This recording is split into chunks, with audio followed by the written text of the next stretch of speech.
오늘 하나님의 말씀은 로마서 1장 8절에서부터 17절까지 내용입니다.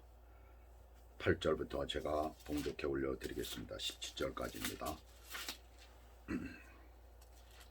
먼저 내가 예수 그리스도로 말미암아 너희 모든 사람에 관하여 내 하나님께 감사함은 너희 믿음이 온 세상에 전파되미로다. 내가 그의 아들의 복음 안에서 내 심령으로 섬기는 하나님이 나의 증인이 되시거니와 항상 내 기도에 쉬지 않고 너희를 말하며 어떻게 하든지 이제 하나님의 뜻 안에서 너희에게로 나아갈 좋은 길 얻기를 구하노라.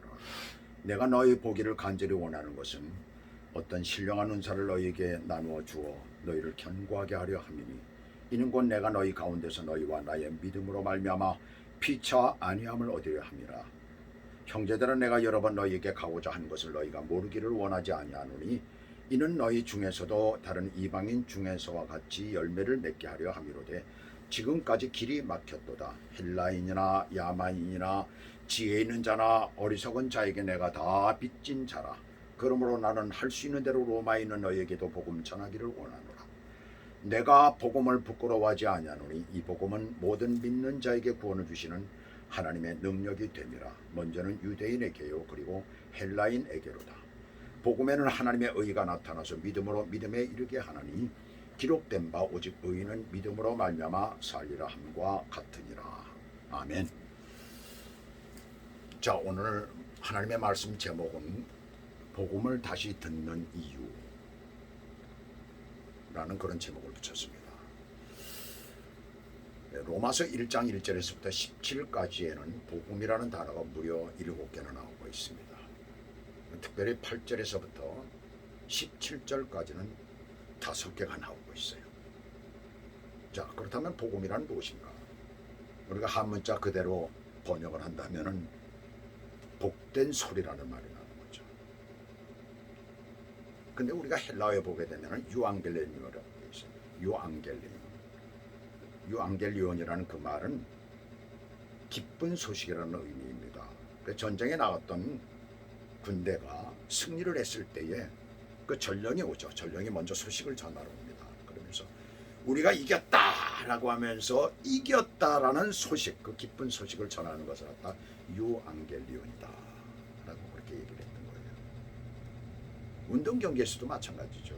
승리를 하게 되면 그 소식을 전할 때에 우리 팀이 이겼어요 라고 할 때 그것이 바로 기쁜 소식이 되는 겁니다.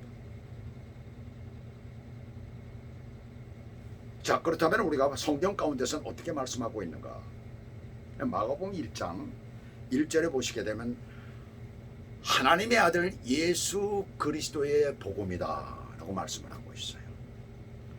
또 로마서 1장 1절과 2절에 오늘 이 본문이 있는 이 로마서를 보게 되면은 1절에 보시면 하나님의 복음을 위하여 라고 말씀을 하면서 2절에 보면 이 복음은 하나님의 선지자를 통하여 그의 아들에 관하여, 선지자를 통하여서 그의 아들에 관하여서 성경에 미리 약속하신 것이다 라고 말씀하고 있습니다. 그것이 바로 복음이랍니다.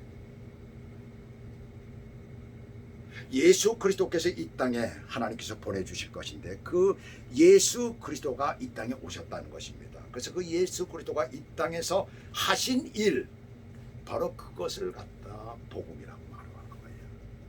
이 땅에서 인간을 위해서 십자가 못 박혀 죽으시면서 자기 자신을 희생하시면서까지 인간을 구원하신 그 얘기, 그 스토리, 그 내용, 그 하나님의 계시, 그것을 갖다 복음이라고 얘기하는 거예요.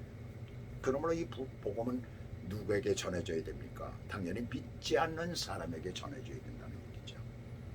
그런데 오늘 본문 중에서 우리가 주의 깊게 봐야 할 그러한 규절이 하나 있어요. 15절입니다. 15절에 보시게 되면 뭐라고 말씀하고 있느냐면 그러므로 나는 할 수 있는 대로 로마에 있는 너희에게도 복음 전하기를 원하노라. 로마에 있는 너희에게도 복음 전하기를 원하노라 라고 했어요. 그런데 우리가 1장 6절과 7절을 보게 되면은 로마 교인들, 로마에 있는 너희들, 그들은 누구냐 하면 불신자가 아닌 기존 교인이었다는 얘기입니다. 그렇다면 무엇 때문에 기존 교인들에게 복음을 전하기로 했을까?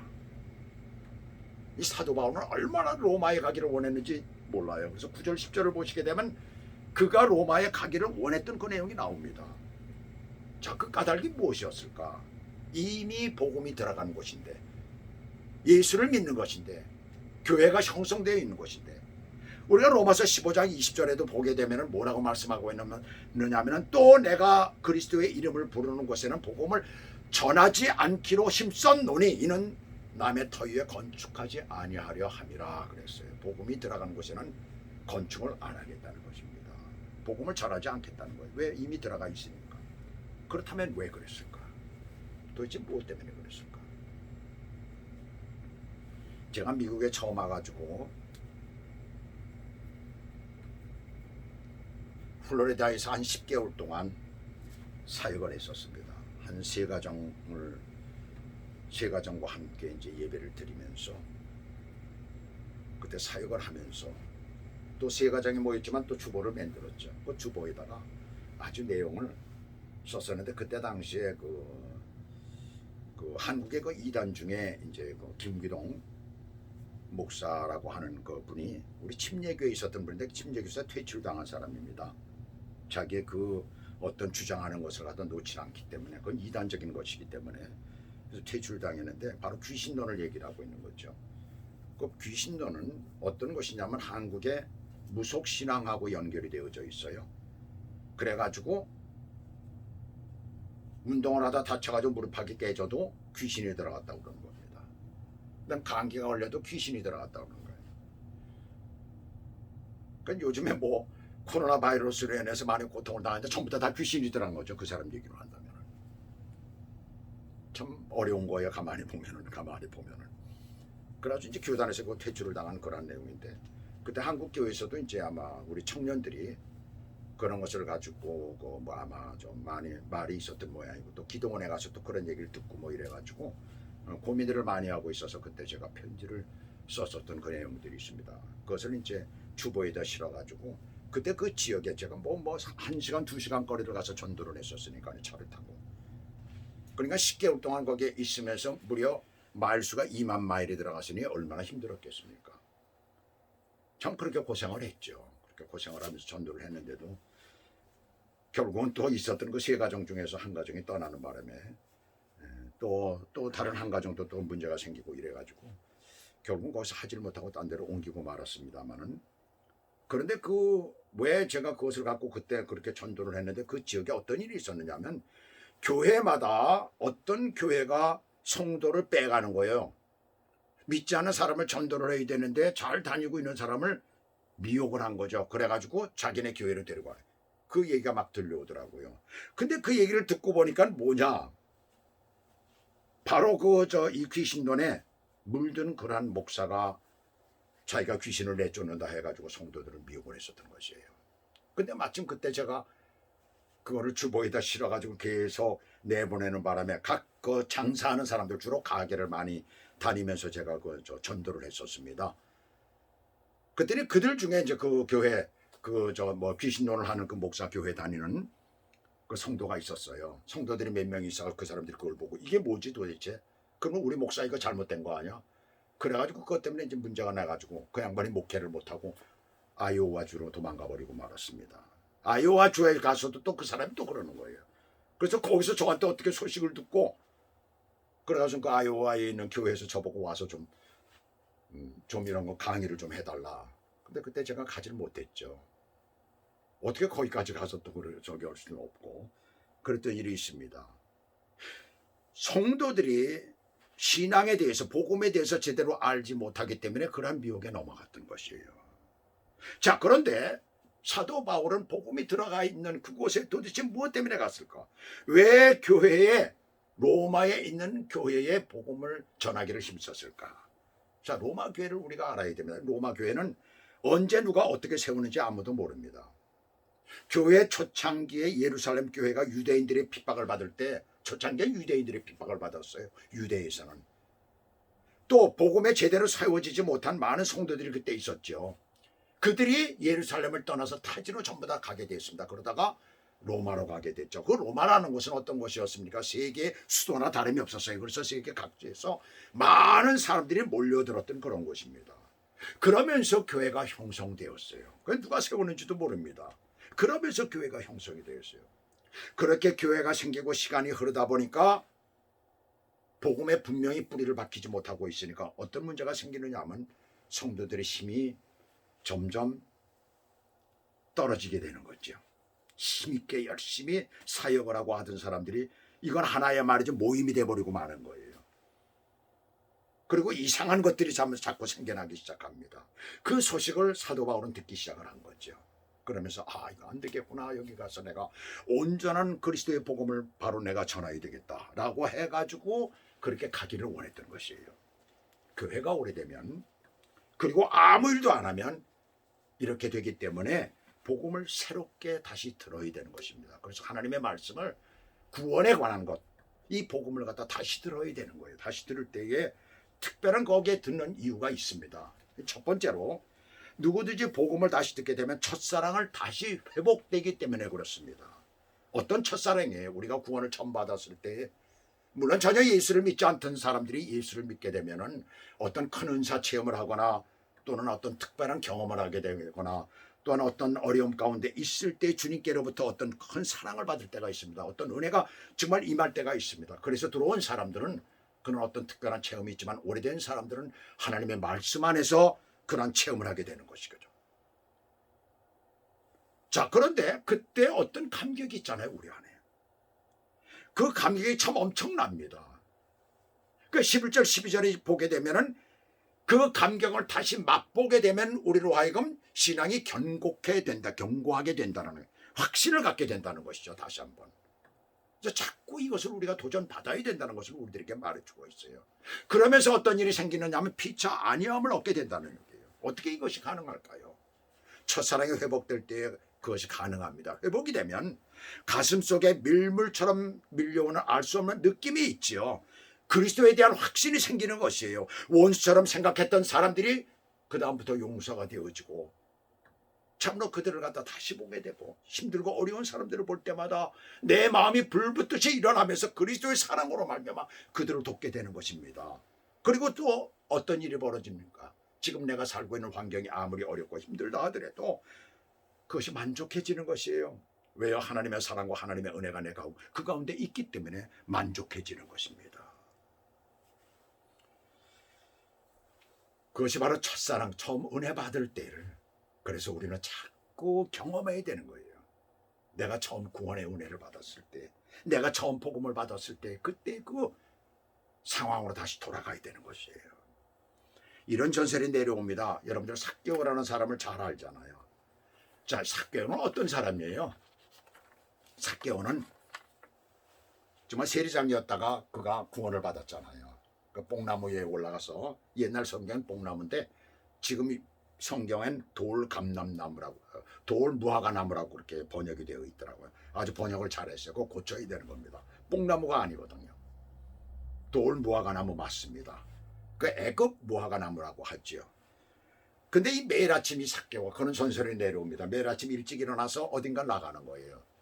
부인이 이상히 여겨가지고 하루는 물어봐. 당신 어디 가느냐고 그랬더니 별거 아니야. 그래서 운동하러 가나 보다. 근데 매일 그와 같은 일을 하는데 좀 수상해. 그래가지고 하루는 뒤를 쫓아갔어요. 그랬더니 남편이 양동이를 하나 들고선 이렇게 가는 겁니다. 저 사람이 왜 양동이를? 근데 양동이에다 물을 가득 담는 거예요. 그랬더니 어디로 가는 거예요. 근데 여리고에 살고 있었잖아요. 그 여리고 입구 쪽으로 가는 거예요. 동네 입구. 가더니 어느 나무 밑에 가요. 그랬더니 양동이를 거기다 놓더니 그 나무 주위를 갖다 깨끗이 청소를 합니다. 청소를 하더니 그 나무에다가 양동이 물을 갖다 붓는 거예요. 그리고 나서는 그냥 있지 않고 또 가지도 치고 아주 가지를 이쁘게 또 하고선 그리고 나더니 한참 다 끝나고 난 뒤에 그 나무를 한참 바라다 보는 거예요. 그래서 부인이 하도 이상해가지고 그때 이제 불뚝 났은 거죠. 당신 도대체 뭐 하고 있는 거냐고 라고 하니까 그러자 학교는 조금 더 망설이지 않고 이렇게 대답을 했다고 합니다. 여기가 바로 내가 예수 그리스도를 발견한 것이요. 그래서 나는 날마다 이곳에 와서 그때 그 은혜를 생각하면서 내가 살아가고 있는 것이요 라고 말을 하더랍니다. 우리가 처음 복음을 받아들였을 땐 은혜 가운데 출발을 하지요. 어떤 사람은 은혜 받은 지 얼마 안 돼서 그 은혜를 잃어버립니다. 잊어버립니다. 근데 어떤 사람은 평생을 두고 그 은혜를 감격하며 확신을 하며 그러면서 살아가고 있는 것이에요. 근데 대부분의 사람들은 그 감격이 오래가지를 못합니다. 그러나 복음을 다시 듣게 되면 또 메마른 땅에 단비가 내리듯이 촉촉하게 우리 심령이 참으로 젖어져 가면서 주의 은혜 안에 살게 되는 것이에요. 두 번째 복음을 다시 들어야 하는 이유는 16절 17절에 그 내용이 나오고 있습니다. 복음의 능력이 다시 회복되어야 하기 때문에 복음은 곧 능력이라는 말이에요. 믿음도 커지는 거예요. 예수 그리스도가 여러분 속에 들어가 있으면 능력이 된다는 말입니다. 죄가 세상에 들어오면서 영혼을 부패하게 만들었고 이에 따라 사람은 정신적인 혼란과 육체적인 질병으로 고통을 받기 시작한 것입니다. 그래서 모든 병의 원인을 가만히 생각해보면 정신적인 문제가 많이 있다고 그러잖아요. 정신적으로 혼탁해지면은, 정신적으로 많은 고민을 갖게 되면은 육체의 질병도 생기게 된다는 거예요. 제대로 잘 안 된다는 것입니다. 정신적인 부분이 많이 있는 것이 바로 그런 것 아니에요. 다는 아니지만은. 그래서 복음의 능력을, 복음을 듣고 구원의 능력을 체험하게 되면은 그것이 정신 세계는 물론 또한 육체까지도 대단한 영향을 미칠 수가 있는 것이에요. 남을 미워하고 불평하고 불만하던 사람이 남을 용서함으로 신비로운 자유로움이 찾아오게 되는 것입니다. 불안과 좌절에 휩싸이던 사람이 평안을 얻게 되고 고독해하던 사람이 주님을 만남으로 주님과 동행하는 삶을 살게 됩니다. 또한 영원한 나라를 소망하며 살기 때문에 여러 가지 마음 상하는 일이 있어도 그 자기 속에 있는 그 마음을 다스릴 수가 있게 되는 거예요. 그것을 억누를 수가 있게 되는 것이에요. 제게 건강이 문제가 된 것은 혈압 때문이에요. 관리를 잘 못해서 혈압에 문제가 생긴 것입니다. 개척을 해가지고 교회를 이끌어 나갈 때 교회 안에 갖가지 일들이 많이 생기죠. 근데 큰 문제가 생길 때마다, 성도의 가정에서 어떤 문제가 생길 때마다 그때마다 장기 금식을 했었어요. 근데 금식을 하고 나면은 만약에 20일 금식을 하게 되면 적어도 40일을 보식을 해야 됩니다. 배를 보식을 해야만이 정상적으로 돌아오는 거예요. 그때마다 금식이 끝나고 보식을 할 때에 사람들이 그래 동치미 국물을 마셔라. 또한 볶은 소금이 좋다는, 그때 소금이 한참 유행되기 시작하던 때예요. 그래서 볶은 소금이니 무슨 소금이니 해가지고선 그것을 먹게 되면 굉장히 속에 있는 거 다 깎아내리게 되고 아주 깨끗하게 되고 좋아진다는 거예요. 그 말을 그대로 믿었어요. 그랬더니 그것이 결국 문제가 되더라고요. 왜? 혈압이 높아져. 신장이 망가지기 시작. 신장에 있는 사구체가, 피를 걸러주는 사구체가 완전히 파괴돼요. 참 어리석은 것이죠. 한마디로 뭡니까? 영적인 분별력의 능력이 없기 때문에 그렇다는 것입니다. 제가 그때 당시에 그랬어요. 그래서 큰 병을 얻게 됐던 것이죠. 여러분 너무나 잘 알지만 존 버니라는 분을 잘 알죠. 존 버니는 철로 역정을 쓴 분입니다. 세계에서 성경 다음으로 가장 많이 팔리는 그러한 책이죠. 근데 그때 당시에 영국의 왕은 찰스 2세였는데 찰스 2세에게는 아주 친한 친구 오웬이라는 학자가 있었어요. 근데 가만히 그 찰스 2세가 보니까 그 오웬이 누군가에게 가는 거예요. 알아봤더니 이 존 버년한테 갑니다. 그때 당시에 존 버년은 땜쟁이였어요. 땜쟁이로 일을 하고 있는 사람이었습니다. 그래서 찰스 2세가 자기 친구 보고 그랬어요. 왜 그런 사람한테 가서 그런 사람을 만나느냐고. 당신은 박사고 모든 건 모르는 것이 없는 그렇게 식이 많은 사람인데 어떻게 그렇게 그 사람은 초등학교뿐이 나오지 못했고 자기네 가업을 이어받아 가지고 땜쟁이 노릇을 하고 있는 그 사람에게 가서 뭐 당신이 배울 것이 있다고 그 사람을 찾아갑니다. 그랬더니 오웬 박사는 이렇게 대답을 했습니다. 폐하, 만일 제가 그 땜쟁이의 능력이 있다면 저는 기꺼이 저의 모든 학식을 포기하겠습니다. 찰스 스펄전 목사가 한번 그의 성공적인 목회의 비결이 무엇인가 어떤 사람이 찾아와가지고 그것을 물었어요. 그랬을 때 그는 그렇게 얘기를 했다고 합니다. 당신은 우리 교회 이 마룻바닥을 보지요. 매일같이 당신이 찾아오게 되면 그 시간에 찾아오면 당신은 300명의 성도가 여기서 기도하는 것을 보게 될 것입니다. 저는 그들에게 매일같이 말씀을 전합니다. 그리고 나도 두 손을 들어서 하나님 앞에 그들과 함께 기도를 합니다. 바로 그 기도의 능력이 바로 이 교회를 튼튼하게 하나님께서 세워주시고 제게 이 교회를 이끌어 나갈 수 있는 그런 능력을 제게 허락해 주셨습니다. 이렇게 말을 하더랍니다. 스폴전 목사는 여기까지 세계 모든 많은 목사들이 있지만은 최고의 설교가라고 지금까지도 정평이 나 있습니다. 그분이 그렇게 된 데에는 기도의 능력을 받았기 때문이다라는 것을 우리는 여기서 알 수가 있는 것이죠. 예수 그 이름은 능력이에요. 나를 위해 십자가에 달리신 그분을 날마다 묵상한다면 그분의 십자가 앞에 나아가서 무릎을 꿇고 죄를 회개하고 가슴이 터져라고 외치며 주님을 부르며 구한다면 여러분에게 다시 능력이 임할 줄로 믿습니다. 복음을 다시 들어야 하는 세 번째 이유는 13절에 있습니다. 형제들아 내가 여러 번 너희에게 가고자 한 것을 너희가 모르기를 원하지 아니하노니 이는 너희 중에서도 다른 이방인 중에서 같이 열매를 맺게 하려 함이로되 지금까지 길이 막혔도다. 그렇게 가기를 원했던 그 이유, 가장 큰 이유는 뭐냐면 그들로 하여금 열매를 맺게 하기 위해서라는 것이에요.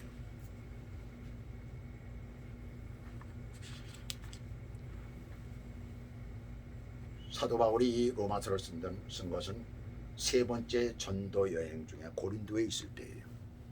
바울도 그때 50세가 되면서 시력이 좋지 않아서 비서 역할을 했던 더디오라는 사람에게 대신 쓰기를 했던 것입니다. 로마서를 써서 보낸 지 4년 후에 바울은 죄수의 신부로 그 로마에 가게 되죠. 3년 가까이 감옥은 아니었죠. 사실은 가정연금 생활을 하고 있었죠. 가정연금을 하면서 나라에서 허락해 주었기 때문에 그곳에서 많은 사람을 가르치고 복음을 전했어요. 그런데 보세요. 로마에 간 지 3, 4년이 지나서 네로 황제의 핍박에 의해서 베드로가 십자가에 거꾸로 죽임을 당하고 그리고 나서 바울이 칼로 죽임을 당할 그 무렵에는 역사가들의 기록에 의하면은 로마 시내에서 예수 믿는 유대인의 수가 그 악랄했던 유대인들 그렇게 처음부터 핍박을 했던 그 유대인들 근데 로마 시내에서 그 유대인들의 수가 무려 2만 명이었다고 해요. 자 그렇다면 유대인이 아닌 다른 종족들까지 다 합한다면 그들은 무려 10배가 더 많았으니까요. 수십만 명이 예수를 믿었다는 것이 나오는 것입니다. 실제로 그 당시에 카타콤이 지금까지도 있습니다. 카타콤이라는 건 뭐예요? 지하동굴을 말하고 있잖아요. 그 카타콤이 300만 명, 400만 명이 들어갈 수 있는 그런 넓이라고 해요. 근데 지금은 이제 몇 군데 이렇게 남아있는데 저도 한 군데 가봤어요. 가봤더니 진짜 좁은 골목으로 해가지고 밑으로 이렇게 들어가더라고요. 들어간데 안에 큰 공간이 나와요. 수십 명 또는 어떤 곳에 가니까 수백 명이 모일 수 있는 그런 큰 공간이 나오더라고요. 그래서 깜짝 놀랐어요. 어떻게 이런 굴을 파놓고 말이에요. 여기서 숨어서 예배를 드렸을까. 참 놀라운 일이죠. 사도 바울이 그렇게 원했던 그 소망이 이루어진 것이에요. 우리가 복음을 다시 듣게 되면 구원의 능력에 사로잡히게 되고 그렇게 되면 하나님이 기뻐하시는 열매를 드리기를 원하는 마음이 불붙어 일어납니다. 새롭게 태어난 그리스도인이 전도를 잘하는 것도 바로 그런 이유 때문에 그래요. 그래서 새롭게 복음을 받아들이고 구원의 큰 기쁨을 누리게 되면 제일 먼저 하는 게 뭐예요? 나가서 이 소식을 전하고 싶은 거예요. 이 복음을 전하고 싶은 것이에요. 그러니까 그리스도인은 날마다 새롭게 복음을 들어야 되는 것입니다. 새로운 교인과 같이 되어야 돼. 새로운 성도와 같이 되어야 돼. 그러기 위해서는 복음을 날마다 새롭게 들어야 되는 것입니다. 어느 나라의 임금님이 하루는 정원에서 산책을 하고 있어요. 화단의 꽃과 나무들이 모두 시들시들 죽어가고 있었어요. 먼저 키가 작달막한 참나무에게 물었습니다. 왜 너는 이렇게 시들시들하냐? 어떻게 하여야 내가 잘 살겠느냐? 어떻게 하면 네가 나를 기쁘게 해주겠느냐? 그랬더니 참나무의 대답이 뭐라고 그러는 줄 알아요? 임금님, 저기 큰 전나무 있잖아요. 저도 그 전나무처럼 되면 저 싱싱하게도 자랄 수 있어요. 그래? 전나무한테 가서 물어봤습니다. 너는 왜 이렇게 시들시들하냐? 그랬더니 포도나무를 가르치면서 나도 포도나무처럼 저렇게 열매를 맺었으면 좋겠습니다. 그러면 나도 싱싱하게 자랄 수 있어요. 또 포도나무한테 갔어요. 그들이 포도나무도 하는 얘기가 뭐라고 그럽니까? 나는 장미꽃처럼 그렇게 아름다운 꽃을 맺었으면 나도 싱싱하게 자랄 수가 있겠습니까? 근데 임금님은 깜짝 놀라지 않을 수가 없었어요. 그것은 모든 나무가 다 화초가 다 죽어가고 있는데 아주 작은 제비꽃 줄기만 열심히 예쁘고 생생하게 살고 있는 것이었어요. 그래서 임금님이 물어봤습니다. 다 죽어가고 있는데 왜 너만은 그처럼 힘있게 살고 있느냐라고 했어요. 그랬더니 제비꽃이 씩씩하게 말합니다. 네, 임금님 나를 여기에 심어주신 것은 내가 제비꽃으로 잘 자라고 꽃 피우기를 바라서 심어주신 것이 아니겠습니까? 그래서 나는 키가 작거나 예쁘지 않거나 조금 더 부끄러움이 없이 제비꽃으로 열심히 피워서 임금님을 기쁘시게 해드리고 나도 기쁘게 사는 것입니다 라고 하더랍니다. 이 재미있는 우화 가운데 우리가 뭘 생각합니까? 우리가 왜 열매를 맺지 못할까요? 어떻게 우리가 열매를 맺을까요? 주님은 우리에게 이렇게 말씀하십니다. 네가 있는 그 자리에서 맺어라. 바로 그것이 네가 있어야 될 것이고 네가 거기서 싱싱하게 자라야 될 것이고 네가 좋은 열매를 맺어야 될 것이라고 말씀하십니다. 마태복음 7장 19절 20절에 보시면 아름다운 열매를 맺지 아니하는 나무마다 찍혀 불에 던져 우리라. 그러므로 그들의 열매로 그들을 알리라라고 했어요. 우리의 열매를 주님은 아신다고 했습니다. 비록 내가 있는 것이 비좁고 비록 내가 있는 것이 쓸쓸하고 비록 내가 있는 것이 더럽고 추하고 가장 낮은 지역이 될 수 있을지 몰라도 그곳에서 주님은 열매를 맺으라고 말씀하십니다. 그 열매를 맺으시는 저와 여러분 되시기를 주 예수 그리스도 이름으로 축복합니다. 기도하시겠습니다.